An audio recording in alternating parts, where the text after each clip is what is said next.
Well, from a Supreme Court pick to a Supreme test of wills, North Korea not budging, firing 2 short-range missiles today. The rest of the world still fidgeting.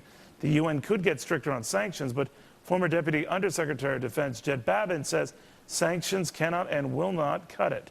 Jed, good to have you. So you think that there's a separate school of thought that says the sanctions actually might feed the beast, so to speak, because it drives it to continue this and sell it to the highest bidder?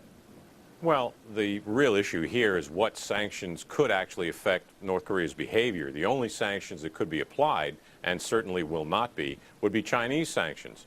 China supplies most of the food, most of the fuel oil, pretty much props up the entire economy and its society in North Korea, such as it is. The place is pretty much in the Stone Age. The only export they really have is Scud missiles. So what sanction is the United Nations going to impose? First off, I don't think they're going to impose any. And second, even if they did, North Korea and China would ignore it. So what's the point? But I'm sure we're working at this at the diplomatic level. But I've got to wonder, Secretary, whether we remind China the obvious, that if things get really awful in North Korea, you have hundreds of thousands of North Koreans who sort of flow right into China, the border there, and just go through it like a sieve.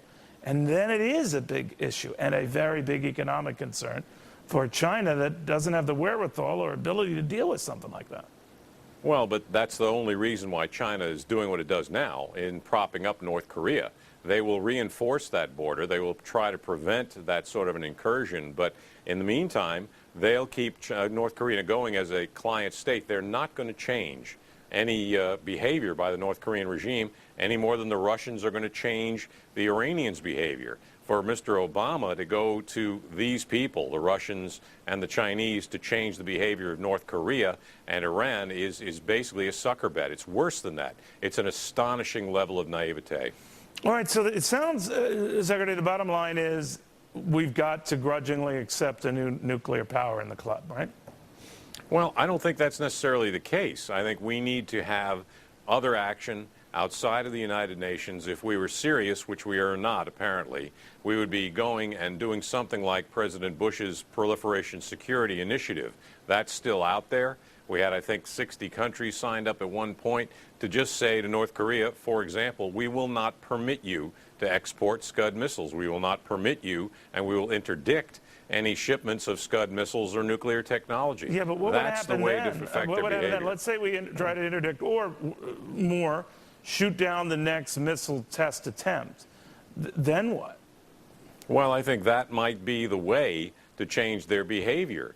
I mean, at this point, we are willing to do nothing. As George Shultz always said, diplomacy not backed by the threat of military force cannot possibly succeed.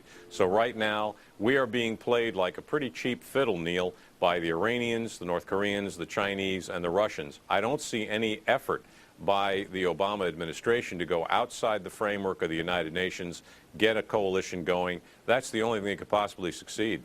All right, but time's a wasting. They're almost there, right?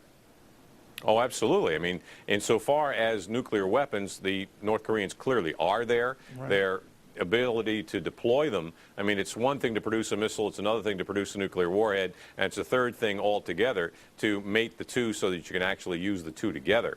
They're probably a goodly way off from that, but I don't think the Iranians are that much farther behind either. So how much time can we afford to give them?